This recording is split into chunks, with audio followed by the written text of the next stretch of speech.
ஒரு வேஸ்ட்டான கேன்வாஸ் ஷீட்டில் தான் இந்த பெயிண்டிங் பண்ண போகிறோம். ஃபஸ்ட்டு வந்து ஃபுல்லாக பிளாக் கலர் அப்ளை பண்ணிக்கலாம். ஒரு ஈவினிங் செட் வரைகிறனால பிளாக் கலர் அப்ளை பண்ணிக்கலாம். அடுத்து சூரியன் வர்ற இடத்துலலாம் பார்த்தீங்கன்னா எல்லோ வித் ஆரஞ்சு வந்து நம்ம லைட்டாக மிக்ஸ் பண்ணி பிளெண்ட் பண்ணிக்கலாம்.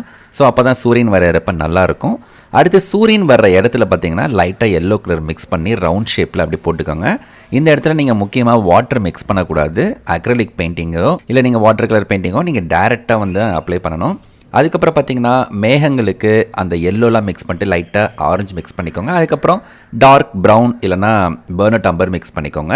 அதுக்கப்புறம் கீழே பார்த்தீங்கன்னா ஹில்ஸ்லாம் வரைஞ்சிட்டு ட்ரீஸோட கிளைகள்லாம் வரைஞ்சிக்கலாம். அடுத்து கிளையெல்லாம் வரைஞ்சதுக்கப்புறம் ஹில்ஸில் அந்த சன்செட்டோட ரிஃப்ளெக்ஷன் வர்றதுக்காக ஆரஞ்சு கலர் எடுத்து லைட்டாக மிக்ஸ் பண்ணிக்கலாம். அண்ட் லேண்ட்ஃபீல்ட்லேயும் மிக்ஸ் பண்ணிக்கோங்க. அதுக்கப்புறம் ஃபேன் ப்ரஷ் எடுத்து மேலே பிளாக் கலர் எடுத்து அந்த ட்ரீஸோட எல்லா பார்ட்ஸ்லையுமே ஃபேன் ப்ரஷ் எடுத்து கொடுத்துருங்க. இப்போ அவுட்புட் பாருங்கள் நல்லாயிருக்கு. பட் ஆனால் அந்த கார்னரில் பார்த்தீங்கன்னா ஒரு கலர்ஃபுல்லாக இல்லை, ஒரு ஒயிட் இல்லாமையோ இல்லை பிளாக்ல நல்லா, அதனால் பிளாக் கலர் வந்து கார்னர் ஃபுல்லாக மிக்ஸ் பண்ணிக்கலாம். ஸோ ஃபைனல் அவுட்புட் பாருங்கள். உங்களுக்கு பிடிச்சிருந்தா இந்த வீடியோக்கு ஒரு லைக் பண்ணிவிட்டு நம்ம சேனலை மறக்காமல் சப்ஸ்கிரைப் பண்ணிக்கோங்க. தேங்க்யூ.